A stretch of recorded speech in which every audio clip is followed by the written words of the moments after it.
Mi hermana, la que me sigue, y yo éramos como las que más de pronto conciencia teníamos en el momento, ¿sí? Pero realmente no teníamos, o sea, digo conciencia, pero realmente no era conciencia, claro, porque realmente éramos muy pequeños. Tenía, te digo yo, 13 años, 12 años, o sea, realmente sí nos dábamos cuenta del acoso que le hacía, y sí nos dábamos cuenta de la violencia, y sí nos dábamos cuenta pues de las agresiones verbales. Pero digamos que en ese momento yo nunca me imaginé que de una agresión verbal y después, o sea, una agresión física, siguiera pues un feminicidio.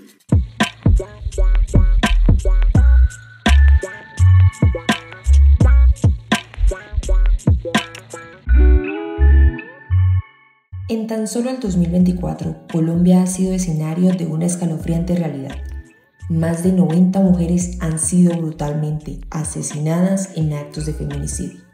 De estas víctimas, 61 perdieron la vida a manos de sus parejas o exparejas, teniendo como referencia el arma blanca como el método más frecuente en 39 de estos crímenes.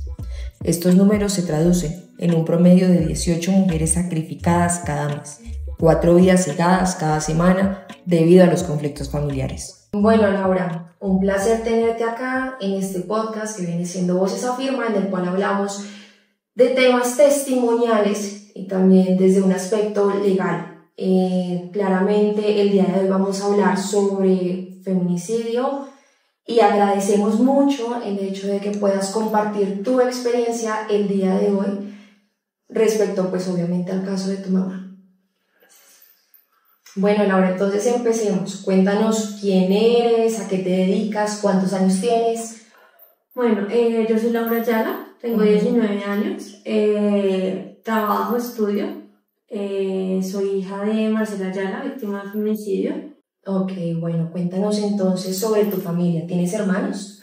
Sí, claro, tengo 4 hermanos más, 3 hermanas, un hermano, de los cuales 3 son de diferente papá, y el anterior, el más chiquitico, el último, es hijo del victimario de mi mamá. Ok, bueno, entonces cuéntanos quién era Yuri Marcela Ayala. Bueno, Marcela Ayala era pues mi mamá, una persona muy alegre. Digamos que en cierta parte, en cierto modo, fue una madre muy presente en muchos aspectos. Fue más que una mamá, fue como una amiga, una consejera. Digamos que ella fue mamá muy joven, entonces digamos que a veces no nos llevábamos mucha diferencia de edad, entonces éramos como muy amigas. Ok. Bueno, tú me estás diciendo entonces que no se llevaban, pues no tenían mucha diferencia de edad, más o menos cuántos años tenía, a qué se dedicaba. Bueno, mi mamá cuando murió tenía 30 años, 28, 29 años, casi 30. Ella se dedicaba, pues, trabajaba con la pareja que tenía actualmente. Trabajaban ambos en el tema del reciclaje. Ellos trabajaban, pero si no nos llevaba mucha diferencia, porque mi mamá fue muy joven. Digamos que me tuvo a mí a los 16 años, de los cuales pues la diferencia no era muy notoria entre ambas. Ok, bueno. Cuéntanos entonces cómo entra Brian a sus vidas, o sea, cómo él conoció a tu mamá. Fue muy extraño al principio, porque nosotras recientemente habíamos perdido a mi papá, entonces mi mamá estaba pasando como por un duelo, por una etapa, en la cual pues, mi mamá fue muy joven, o sea, se juntó con mi papá muy joven, entonces digamos que ella en la vida solo había pasado, pues realmente había tenido un novio en la vida que era mi papá. Sí. Entonces, en cierta parte, cuando se conoció con Brian, él se presentó como una persona totalmente diferente a lo que terminó siendo. Vamos que inicialmente se presentó como una persona muy amable, educada, religiosa, de las cuales pues al principio ninguno le generó como una expectativa con él, porque pues, se presentó como una persona muy educada, con muchos principios, con muchos valores. Entonces digamos que en cierta parte nosotros pues al inicio creíamos que era una persona totalmente buena, ¿sí? Digamos que no, en esos momentos no se nos pasaba por la cabeza, igualmente creo que a nadie se le pasa por la cabeza que una persona pueda asesinar a otra. Claro. Entonces digamos que se presentó como una manera bastante extraña y todo fue muy rápido, porque realmente mi mamá siempre ha sido, o sea, fue una persona muy no sé, como muy abierta a las personas, siempre les dio como la oportunidad, siempre les dio como la oportunidad de confiar.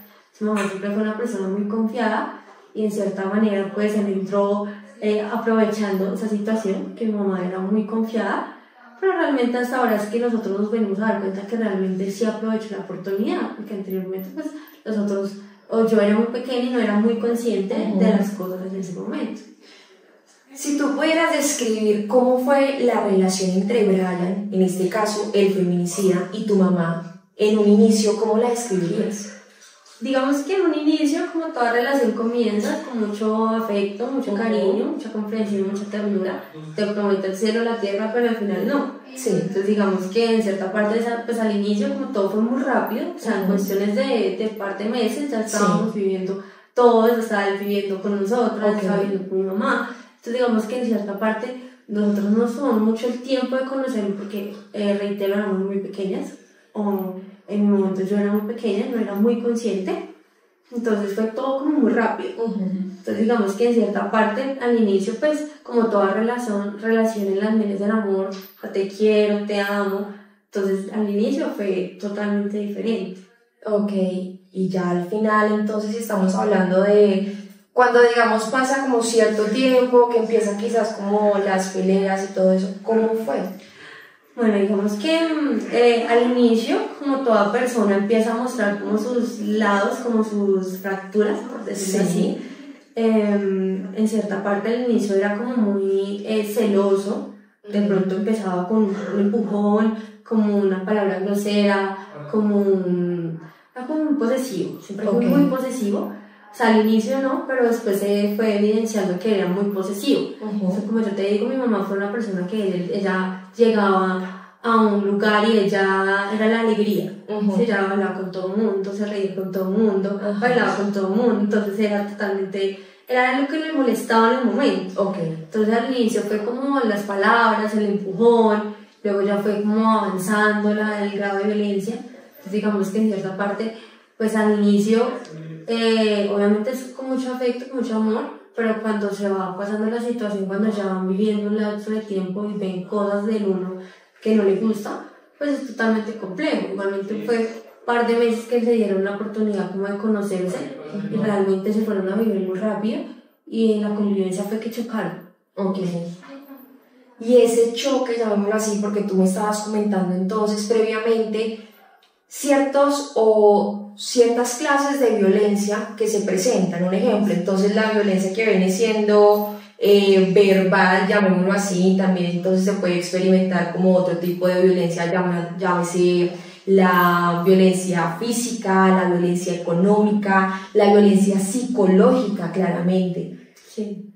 ¿Cómo fue eso? O sea, bueno, ¿qué pasó ahí? Al inicio, pues como toda relación empieza como con violencia psicológica, como a agredirte psicológicamente, como a decirte tú hiciste esto fue culpa tuya, todo pasa por ti. Entonces al inicio mi mamá se sentía como un poquito que todo pasaba por él, en cierta parte.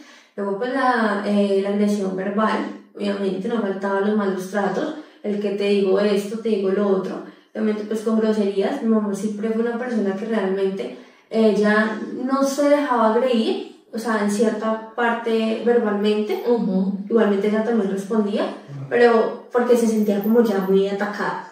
Digamos que como nosotros estábamos ahí evidenciando la situación en cierta parte, pues obviamente ya más le daba rabia que nosotros estuviéramos ahí presentes, escuchando y viendo toda la situación.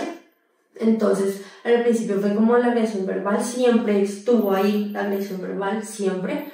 Pero pues al inicio no, pero cuando empezaron como los problemas y los choques, siempre estuvo presente. La pues, agresión económica, cierta parte, digamos que ella trabajaba con él, y digamos que en cierta parte lo que hacían entre ellos dos, él lo cogía para él. En cierta parte le daba a mi mamá como una parte, un pedazo como para el sostenimiento del hogar, pero eso era todo. O sea, mi mamá no podía pedir más. Entonces era como era muy complejo. O sea, creo que todos los índices de violencia psicológica, verbal, económica, siempre estuvo presente. Ok, en este caso entonces me gustaría preguntarte si él fue violento, en este caso, con alguno de ustedes, contigo o quizás con alguno de tus hermanos. No, nunca, nunca. Él nunca fue grosero con nosotros, al contrario, siempre fue muy amable, siempre fue muy parco, o sea, nunca se insinuó hacia nosotras, nunca nos agredió, nunca nos maltrató, nunca nos dijo cosas. O sea, él siempre fue muy respetuoso con nosotros. Ok, pero ustedes sí eran testigos, llamémoslo así, de los momentos de violencia que pues obviamente pasaban entre él y tu mamá. Sí, obvio, o sea, siempre era... O sea, siempre pasaba cuando estábamos nosotros. Digamos que sí, en un 100%, un 90%, siempre fuimos testigos de la agresión que en el momento se generaba. Obviamente nosotros al momento de ver que pues agredían a mi mamá físicamente, pues nosotros intentábamos como estar en el medio, como en la mitad. Y sí, hubieron como veces en los cuales pues nos hacíamos en el medio y de pronto los golpes iban para mi mamá y nos pegaban como a nosotros, pero no era directamente a nosotras, sino era pues intentando separar. Pero realmente sí, obvio. Ok, bueno. Me gustaría entonces preguntarte, ¿cuándo tu mamá, cuándo Marcela decide ya terminar esta relación con Brian? Bueno, realmente ella siempre quiso salir, o sea, digamos que en cierta parte cuando él la agredía, o sea, abusaba como de ella, de esas cosas, ella siempre volvía pues a la casa de mi abuela, o sea, siempre nos íbamos a la casa de mi abuela. Entonces, él siempre iba hasta allá, la perseguía, le pedía perdón, el cielo, la tierra, golpe, te amo. Entonces era como, ella le creía, él sabía cómo manipular, sabía cómo, no sé, cómo atraerla nuevamente, por decirlo así. Entonces ella siempre resultaba volviendo. Pero igualmente otra vez, o sea, había otro ciclo de violencia, nos íbamos a la casa de mi abuela, al IVA, otra vez regresaban, entonces siempre era como ese, no sé, te dejo pero te amo y te quiero y no te quiero ver con nadie más. O sea, intermitencia, sí, ok. Sí. Perfecto. Tú me estabas entonces comentando previamente que Marcela y Brian trabajaban juntos y que trabajaban en algo como de la parte del reciclaje. ¿Tú nos puedes quizás como contar un poco más de ese trabajo?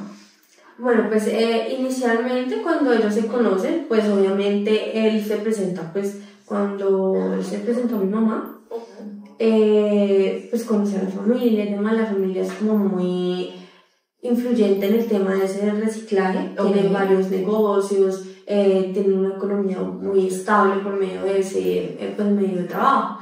Entonces, pues cuando mi mamá lo conoció, pues él trabajaba en el reciclaje. Mi mamá inicialmente no trabajaba en eso. Ya pues a medida de que, digamos que en cierta parte él incluso le decía que no trabajara, quien él mantenía el hogar, que no sé qué, entonces mi mamá se dedicó como un tiempo a ama de casa. Entonces ya después se dedicó como a trabajar con él, que ella trabajaba realmente por fuera, pero realmente la situación era compleja porque le decía que no trabajara. Entonces cuando decidió trabajar con él, digamos que a veces sí los choques por la economía, por lo que te digo, reunían como un dinero en un porcentaje, pero pues obviamente el porcentaje era para él y un poquito para mi mamá, para el hogar. Ok, en ese caso estamos hablando pues de que en ese momento estuvo presente la parte de la violencia económica, que viene siendo también entonces como un ejemplo. Yo soy quien más factura o quien tiene como mayor poder adquisitivo dentro del hogar, entonces empiezo pues obviamente a reclamar o a tomar como ciertas actitudes de humillación hacia mi pareja, cosas así. Eso lo viviste justamente por el hecho de que trabajaban juntos. Sí, claro, siempre había la humillación, igualmente también siempre había como el dicho, por decirlo así, de él, era que ella no era nada sin él, que no nos podía sacar adelante sin él, que no era nada porque mi familia nunca iba a estar presente, porque para mi familia mi mamá no era nadie. Lo cual era mentira, o sea, le trabajaban como la mente, incluso ella muchas veces como que sí, o sea, yo siento que ella en cualquier momento sí dudó, como que nosotros sí realmente estuviéramos presentes para ella, o al menos mi familia. Entonces, él siempre supo cómo manejar, cómo llevar, Hasta un cierto punto pues que ya ella ya se cansó y decidió pues cortar definitivamente la relación. Pero pues ahí se empezó a tornar un poco más compleja.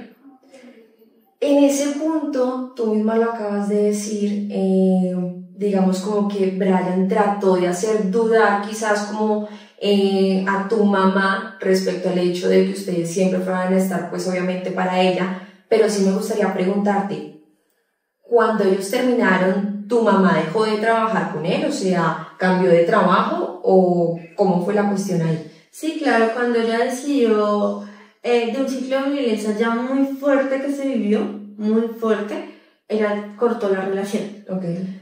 Entonces digamos que ella le puso como una demanda de alejamiento y esas situaciones, pero pues realmente él nunca como lo acató. Okay. O sea, siempre fue así como, mi mamá cambió de trabajo, trabajaba como en un hotel, como recepcionista, trabajaba en un hotel, pero siempre la perseguía, siempre estaba ahí, o sea, ella salía a la esquina, él estaba ahí, ella hacía sus labores en el hotel y él estaba al frente, entonces era muy complejo. Tú como hija mayor, en este caso, sé que pues obviamente eras pequeña cuando pasó toda esta situación, pero ¿alguna vez como que observaste o te diste cuenta como de esos signos de alerta, llamémoslo así, respecto pues obviamente a Brian? Es decir, o sea, el acoso, llamémoslo así también, entonces como un comportamiento extraño. Pues realmente sí, es que yo era muy pequeña, digamos que mi hermana, la que me sigue, y yo éramos como las que más de pronto conciencia teníamos en el momento, ¿sí? Pero realmente no teníamos, o sea, digo conciencia, pero realmente no era conciencia, Claro. porque realmente éramos muy pequeñas, tenía, te digo yo, 13 años, 12 años, o sea, realmente sí nos dábamos cuenta del acoso que le hacía, si nos dábamos cuenta de la violencia, si nos dábamos cuenta pues de las agresiones verbales. Pero digamos que en ese momento yo nunca me imaginé que de una agresión verbal y después, o sea, una agresión física, siguiera pues un feminicidio. Entonces nunca como concientizamos esa parte. Nunca tuvimos como esa concepción. Nunca tuvimos como sí. Perfecto. Aquí me causa mucha curiosidad y pues obviamente esto sí lo digo con todo el respeto y con toda la empatía, y pues tú misma lo decías, tu mamá pues digamos como que sí tomó acciones legales respecto pues obviamente a esta situación, porque ella quizás como que se sentía quizás vulnerable, llamémoslo de cierta forma. Aparte de la demanda o orden de alejamiento, ¿qué otra acción legal, digamos, como que en ese momento tomó Marcela para protegerse de ella y pues claramente también protegerlos a ustedes? Después de esa agresión fuerte que tuvo ella, que Brian le ocasionó, digamos que en cierta parte ella se tomó en el hospital cuando tuvo la agresión, ahí mismo ella tomó las medidas legales. Ella tuvo como una orden de alejamiento. Sí. Y una demanda pues de abuso de agresión física. Sí. Pero en el momento no le prestaron la atención necesaria, porque digamos que ahí ya estaba en el punto en el que mi mamá ya se sentía muy acosada, sí, ya muy en peligro, digamos que en cierta parte ella ya estaba como sintiendo que de pronto Brian sí en algún momento la podía pues asesinar. Entonces digamos que ella ya lo estaba sintiendo, pero digamos que esa parte legal ella la puso en el tabló, pero nunca le dieron como la prioridad, y adicional a eso nunca había como el buen manejo de esa demanda, nunca estuvo presente. Bueno, Laura, hablemos de ese 13 de junio. ¿Qué pasó ese 13 de junio? Bueno, en las horas de la madrugada llaman a mi abuela. Le dicen que había como una riña, una pelea, y que mi mamá estaba pues gravemente herida. Realmente en el momento pues mi abuela lo que hace fue contactarse con mi tía. Mi tía a las horas de la mañana pues va al hospital que le dijeron, el hospital del occidente o más o menos así. Bueno, ella fue. En ese momento pues yo como era la mayor, Sí. manejaba las llaves de la casa, manejaba esas cosas, porque yo salía a estudiar muy temprano, digamos que en mi casa no había nadie, solo pues mi hermano y yo, estudiábamos juntos. Sí. Entonces pues yo era la encargada de las llaves. En ese momento pues llegó mi tía al colegio, me pidió las llaves, Sí. en un momento pues yo la vi llorando, le pregunté pues qué tenía, ella me dijo que estaba enferma, que iba a ir con mi mamá al hospital, que se sentía muy enferma. En un momento pues sí me generó duda, pero pues, realmente no, yo digamos que era muy pequeña en el momento, yo estaba como en la distracción del colegio, entonces digamos que no le presté atención. Pues yo llegué a mi casa, teníamos mi hermana para recoger la más chiquita, y yo me quedé en la casa. Entonces cuando llegan todos, llegan con sus caras como de tragedias, como de pasó algo malo, Sí. lo primero que yo hice fue preguntar por mi mamá. Y en el momento pues mi abuela se fue pues a la habitación, como llorando, mi tía la siguió y el único que se quedó ahí fue mi tía. Entonces yo decía, ¿qué está pasando? Claro. ¿Sí? Digamos que en cierta parte, ya pues por los ciclos, como yo te digo, mi mamá ya sentía que algo le iba a pasar, digamos que días anteriores ella como que se expresaba de una manera totalmente diferente. Digamos que en cierta parte ya se había generado en la conciencia que de pronto si Brad en algún momento le iba a atacar, pero pues nunca pensamos que de tal magnitud. Entonces ya fue el que me dijo que mi mamá había muerto, fue mi tío. Me dijo que mi mamá había muerto, pero no me dijo cómo. Me dijo que había sido una riña, que en medio de las riñas a ella la habían agredido y que no pues, llegó sin signos vitales al hospital. Pero no me dijo cómo. Resulta, pasa y acontece que nosotros nos enteramos, pero creo que fuimos casi como los últimos en enterarnos de la situación, porque había un periódico rondando por todo lado donde decía que mi mamá había muerto y que el agresor en este caso la había asesinado. Ay, Dios mío. Entonces digamos que todo el mundo empezó a hablar, todo el mundo empezó a llegar, todo el mundo empezó a llamar y a mí eso, y todo el mundo quedó así como loco, ¿sí? O sea, a mí me habían dado una versión de que mi mamá en una riña la habían asesinado en ese momento. Sí. Y después hay un periódico con otra versión que me parecía que era como la más obvia, por decirlo así, porque sí era, o sea, era el agresor quien estaba ahí. Entonces en el momento pues todo el mundo se empezó a rondar ese periódico, todo el mundo se comunicó, todo el mundo llegó a la casa, todo el mundo empezó a mirarnos con pesar. Entonces digamos que en ese momento fue muy complejo la situación. Ya pues cuando llegaron mis hermanas pues ya se les comentó la situación. Al principio fue toda una histeria, mis hermanas no lo creían, mis hermanas digamos que en el momento como que a las 4 se nos derrumbó todo. Claro. Entonces digamos que teníamos un mundo ya como bien bonito con ella y ya el pasar a tenerla sin tenerla fue totalmente complejo. Pero sí, ese periódico sí nos dejó como la duda y todo el mundo pues por las redes sociales hablando de eso. Entonces mi hermana y yo nos generó la duda. Entonces ya ellos no pudieron seguir como sosteniendo como la mentira, por decirlo así. Ya sí nos confesaron que él la había asesinado. Igualmente no fue algo, una hipótesis, fue algo confirmado en el momento porque sí había grabaciones en las cuales se evidenciaban que era él. Entonces digamos que en el momento, ya cuando nos confirmaron, pues ya nosotras como que quedamos un poquito como más tranquilas, no con la incertidumbre de que es verdad y que es mentira. Entonces ya quedamos como un poquito... Ya entendieron. Ya entendimos la situación, obviamente fue un poquito más duro enterarse de que no fue un accidente y que fue algo que él quiso hacer en el momento y fue algo que lo hizo una persona con la que convivimos mucho tiempo y con la que consideramos que no iba a llegar a esos extremos. Dios mío.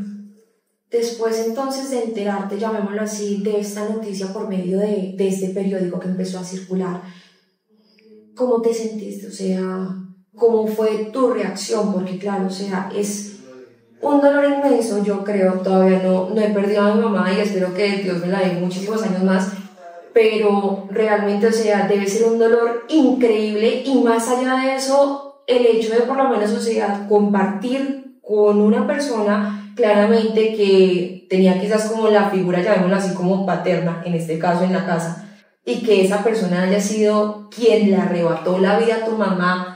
¿Cómo fue enterarte justamente de eso? O sea, ¿cuáles fueron como tus sentimientos, tus emociones? Al principio, rabia.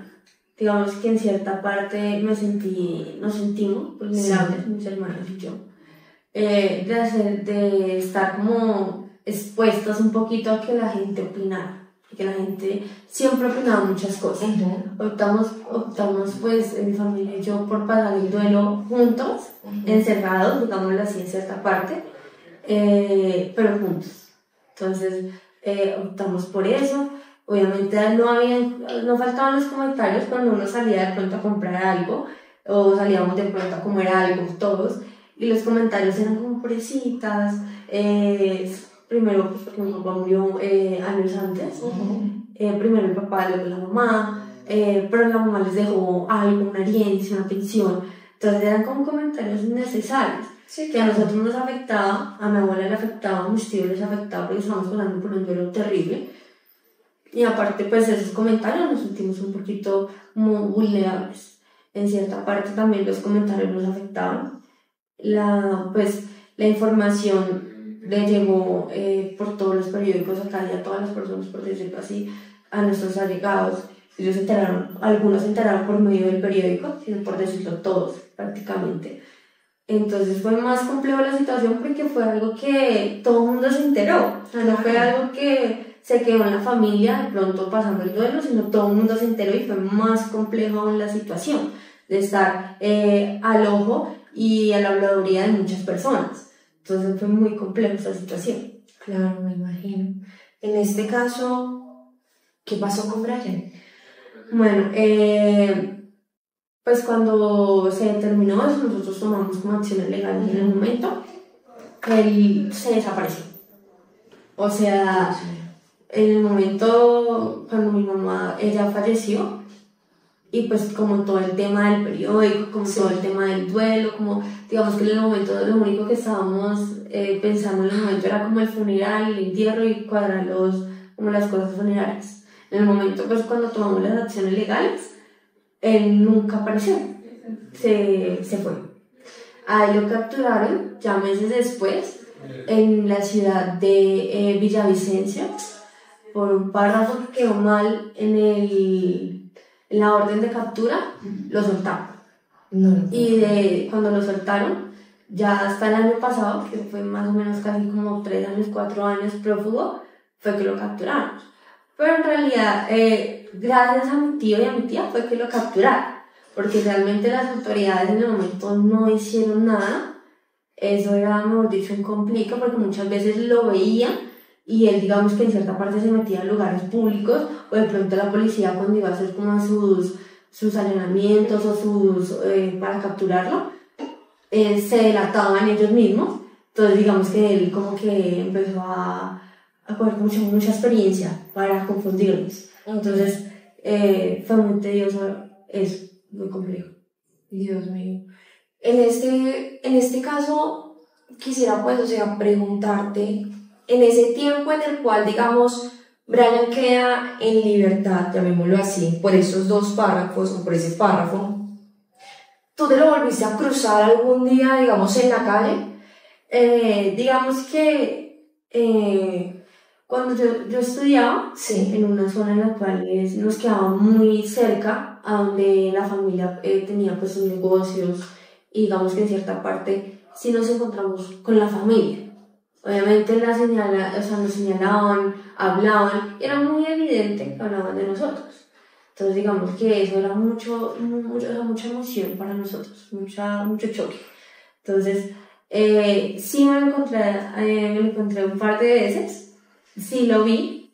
Digamos que al verlo me generó una emoción muy fuerte, de la cual yo creo que de tantos problemas que yo tenía en el momento, y digamos que lo de mi mamá, lo de encontrarme con la gente, de las cosas que me pasaban en el colegio, y encontrarlo a él fue como el choque para yo en el momento como entrar como en una depresión, por decirlo así, entré como en una depresión, y en el momento pues obviamente tomé, gracias a mi familia, tomé como acciones psicológicas y demás, porque sí fue un choque muy fuerte, porque nos encontramos tan cerca que, mejor dicho, yo creo que te da la respiración.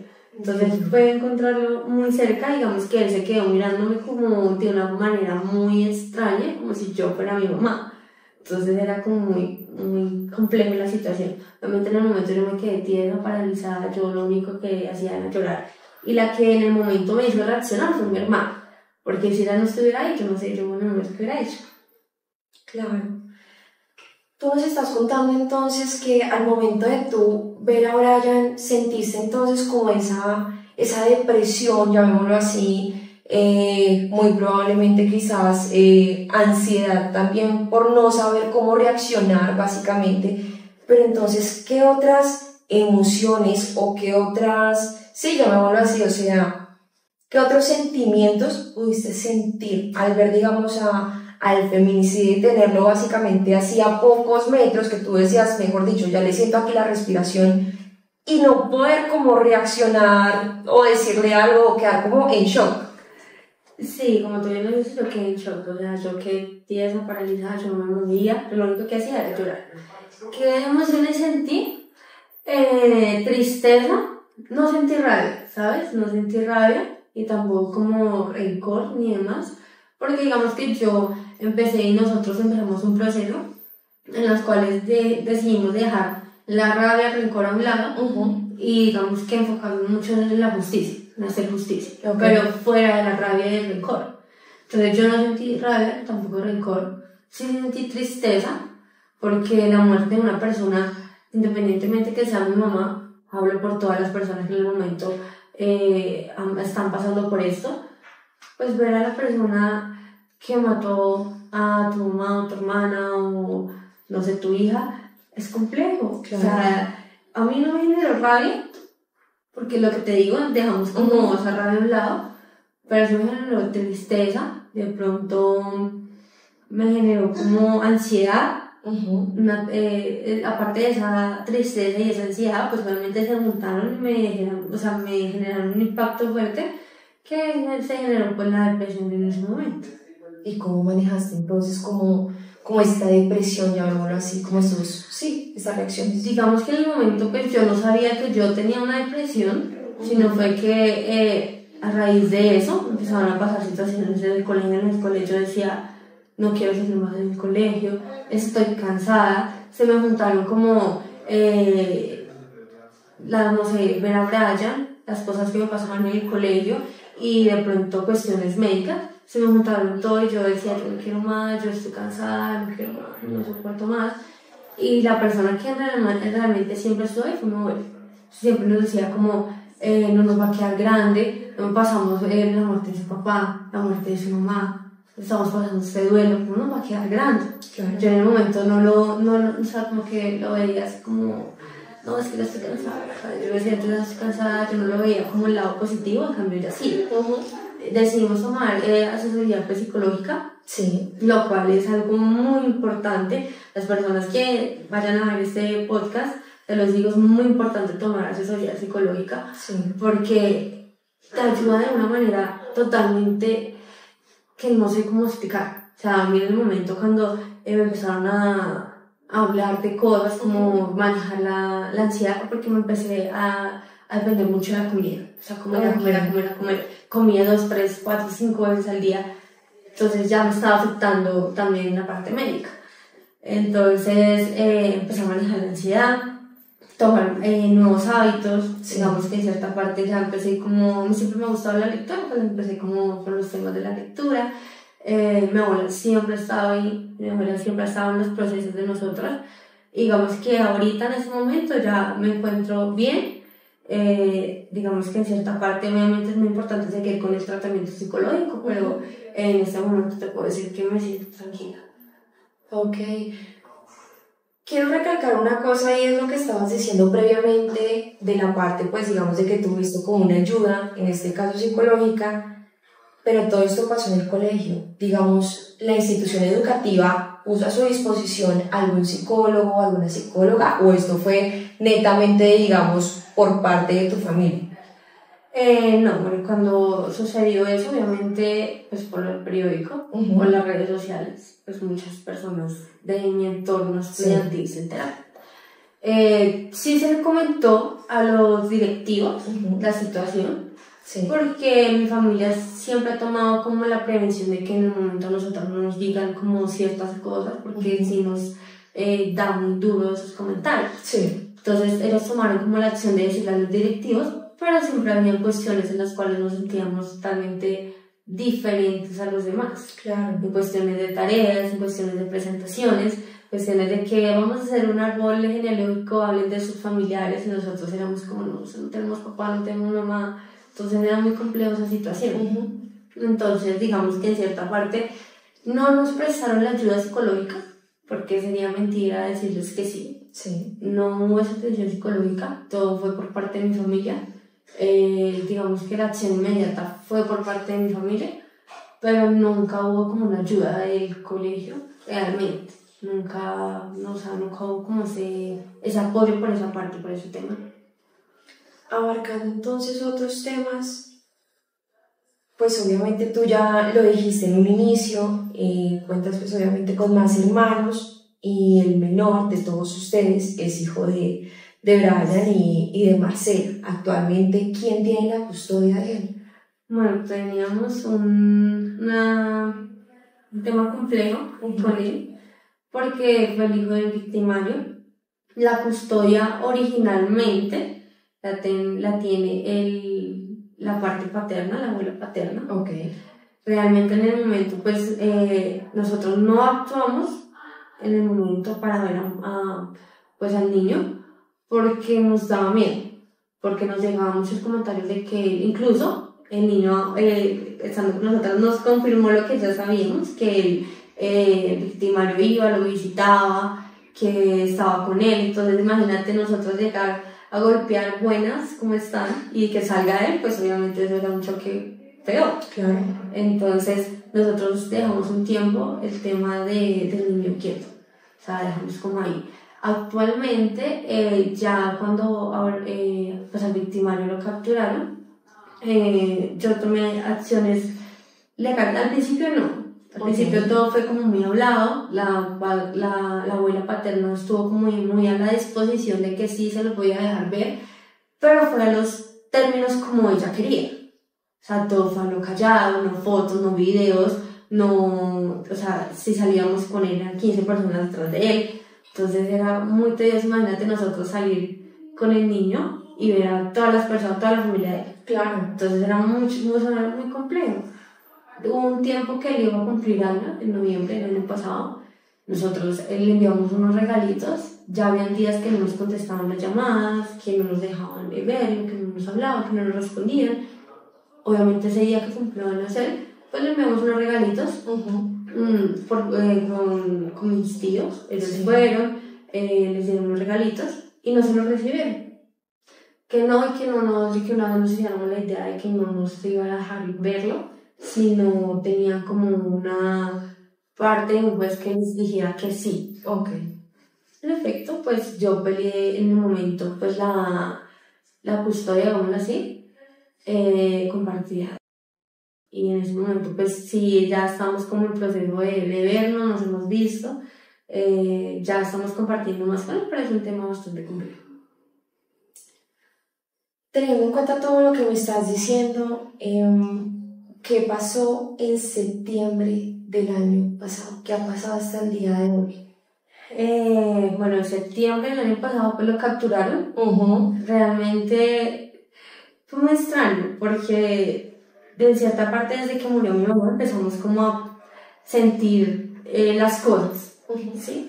En ese momento llegó mi tío, mi tía, y nos llaman por teléfono y como, no, les tengo una noticia. Y mi abuela lo primero que dijo, porque estaba cumpliendo años mi primita. Entonces lo primero que dijo, ojalá que nos regale que capturaron al victimario. Sí. O sea, yo le dije sin comentario, nosotros hablando, y llegaron ellos y nos reunieron a todos. Yo me acuerdo que yo estaba haciendo tareas con mis hermanas y nos dicen como, lo capturamos. O sea, en ese momento se sintió como el alivio, como, no sé, como la emoción. Claro. Obviamente sabiendo la tristeza que pronto la familia siente en el momento, pero yo te soy sincera, a mí me dio felicidad. o sea, yo soy totalmente sincera y en ese momento, si de pronto, no sé, algún familiar ve el podcast o algo así, yo sentí felicidad. Por mi parte, yo sentí felicidad, todos sentimos felicidad, un alivio, obviamente, de saber que ya no iba a estar en la calle, de que ya no iba a estar con su vida normal arrebatando una vida anteriormente. Entonces sí fue como un alivio. Contar, obviamente, la captura realmente fue por parte de mi tío y mi tía, porque las autoridades no, en el momento no hacían nada.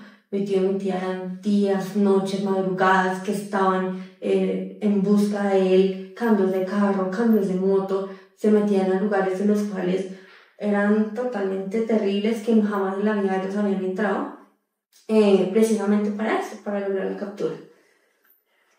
Bueno, pues la verdad es muy interesante ver básicamente cómo, llamémoslo así, como que una familia o el poder de la familia puede llegar como hasta esas instancias, literal, o sea, de ser un apoyo, básicamente pues obviamente estar para ustedes como pues obviamente hijos de Marcela y así mismo buscar justicia, no por sus manos, sino básicamente en parte también con la ayuda de las autoridades, pero pues para que esta persona pagara por los actos que había cometido. En este caso, cambiando un poco de tema, no sé si lo tengas muy presente, pero realmente sí quisiera preguntarte, hay un proyecto de ley llamado Huérfanos por Feminicidio.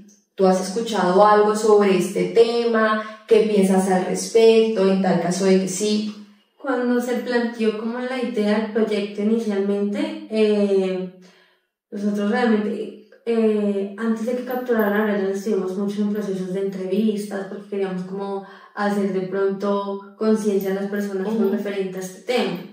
Vemos que en ese momento, cuando se inició el proyecto de ley, contaron como con la participación mía y de mis hermanas. Realmente mis hermanas son muy escépticas a la hora de tocar esos temas por muchas cuestiones. Digamos que en el momento yo fui la que salí de pronto a hablar, que salí de pronto a tocar todos estos temas y que aún sigo tocando. Obviamente el proyecto de ley es un proyecto que en el momento nos va a mejorar, hablo porque yo también soy huérfana. Obviamente yo sí conté con el apoyo de mi familia, pero hay personas que realmente no. Hay personas que solo tienen a su papá, a su mamá, sus abuelos y demás familiares viven muy lejos, su papá asesina a su mamá, el papá se va a la cárcel, la mamá pues muere y el niño se queda solo, la niña o los niños en general. Y en el momento que hacen, o sea, no hay como un ente que los apoye. Situaciones psicológicas, como les digo, la parte psicológica es muy buena, o sea, a mí me ha ayudado un montón, la parte económica, porque digamos que mi familia sí de pronto nos vio muchas veces en la necesidad, porque digamos que quedarse con 4 niñas en un momento es complejo, entonces son 4. Entonces digamos que la economía, la parte jurídica, hay muchas personas que en el momento no tienen la economía para contratar a un abogado para estar pendiente del caso, para ir todos los días a preguntar cómo va. Mi familia pues en el momento sí cuenta pues de pronto con la iniciativa de ir todos los días a preguntar cómo vamos, cómo estamos, pero no hay personas que en el momento lo puedan hacer. Entonces digamos que el proyecto de ley lo que busca es como abarcar esas situaciones, poder mejorar esa situación y darles como una mejor estabilidad a los huérfanos.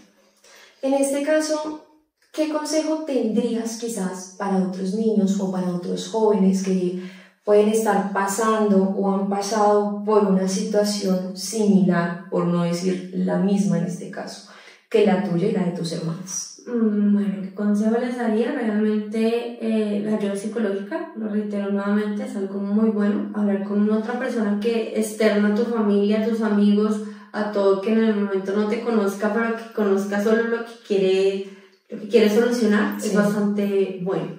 La parte de dejar el odio, el rencor, la rabia. Nosotros dejamos eso y créanme que es una parte muy buena, porque en ese momento, si te digo, yo puedo verlo y no siento rabia. O sea, ¿para qué sentir rabia por una persona que en el momento la rabia de las demás personas es lo último que le importa?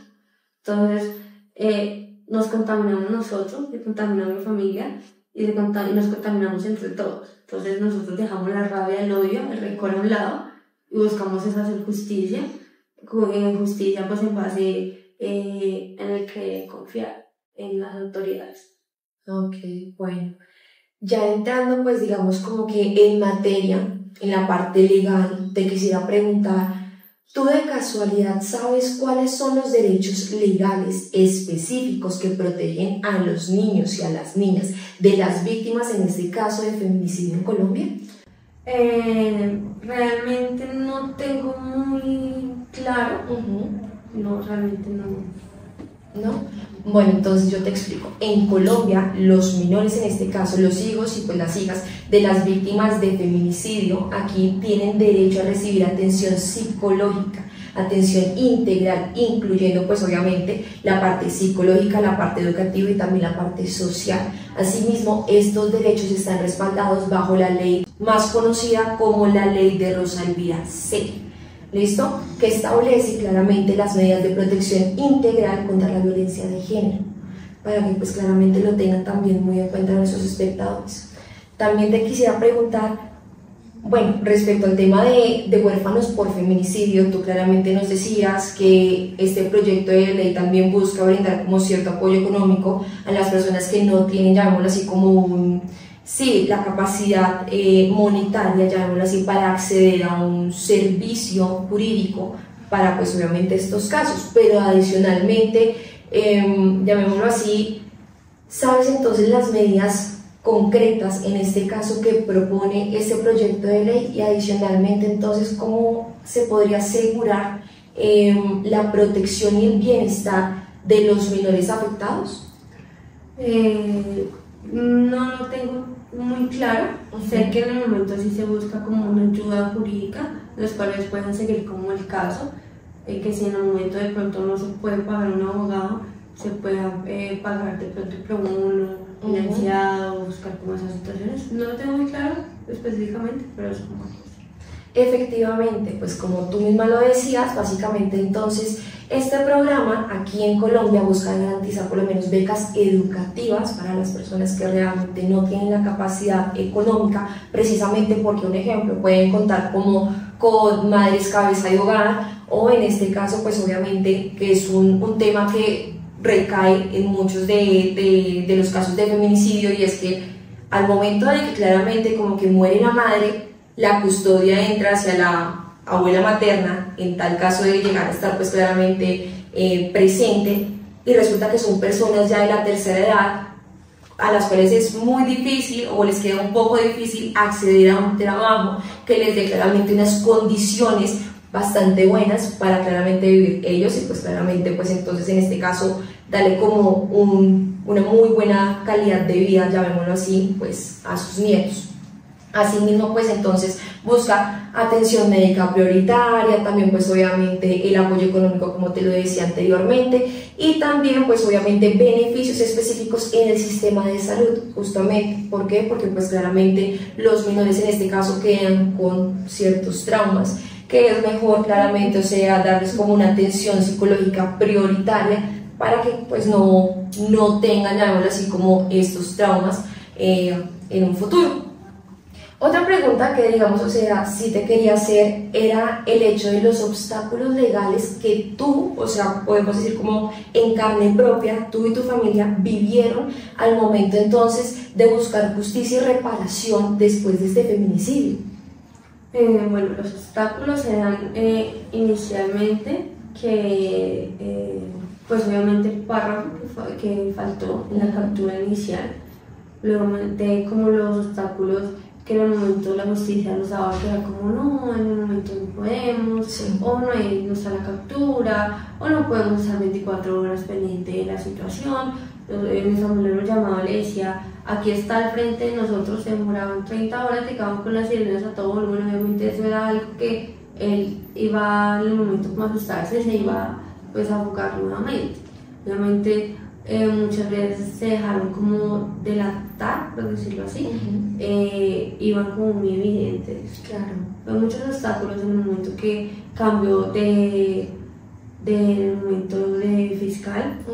También ha habido mucho cambio del momento de policía, de comandante, que estaba pendiente del caso, luego que salió de vacaciones y no puede volver, entonces uno nuevo, entonces luego otra vez se iba, entonces así, entonces fue un proceso largo.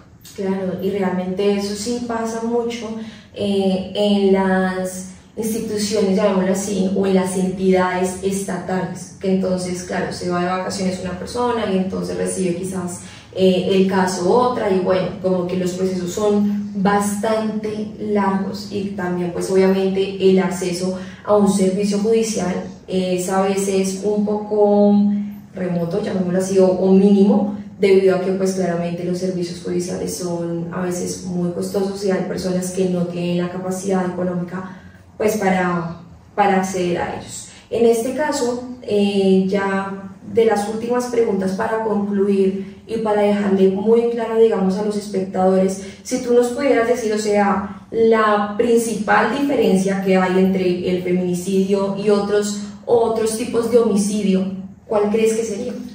El proceso que conlleva. ¿Por qué digo el proceso? Porque antes de un feminicidio está el tema de violencia. Obviamente un homicidio en el momento es un acto que se hace y que no tiene un trasfondo. En cambio un feminicidio pasa por muchas etapas de procesos psicológicos, verbales, golpes, maltratos, daños. Entonces en el momento te borra tanto la psicología y te afecta tanto, hablo por mí porque en el momento yo me volví una persona muy desconfiada, una persona que no confía muy fácilmente de pronto en las personas, entonces te queda un trauma. Claro. Y es un trasfondo, digamos que un feminicidio es totalmente diferente a un homicidio y que en el momento te genera un poco más de trasfondo. Sí. Claro, ¿no? Y además, claramente, porque es un componente de discriminación y violencia de género, y adicionalmente eso requiere pues obviamente una respuesta específica de parte de las autoridades. Entonces, sí, claro, tienes toda la razón respecto a ese tema.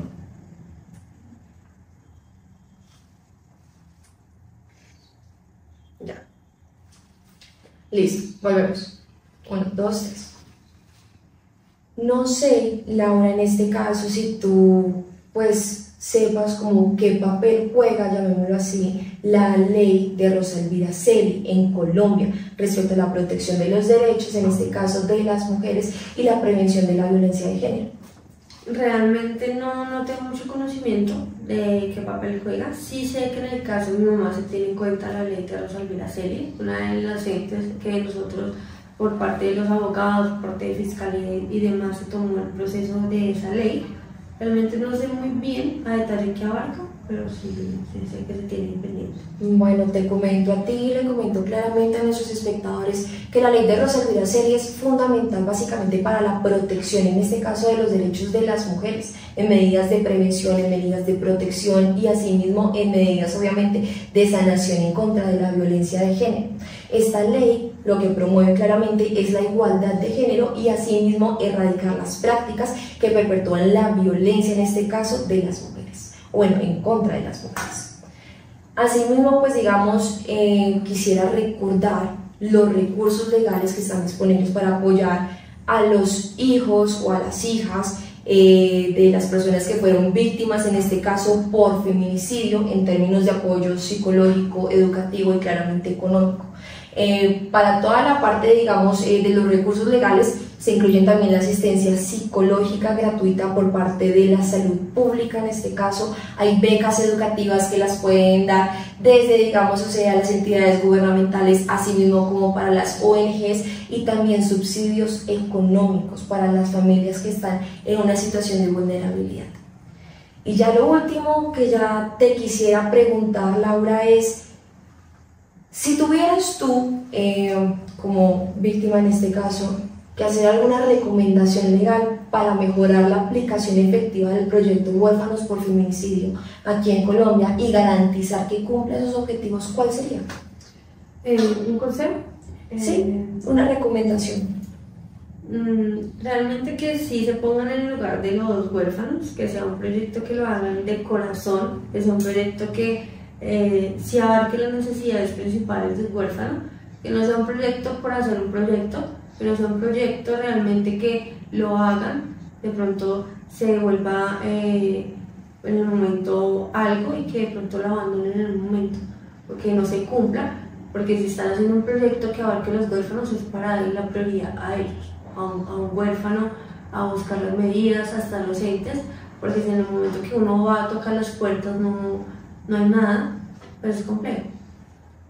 Bueno, Laura, yo creo que ha sido una experiencia enriquecedora poder tenerte acá.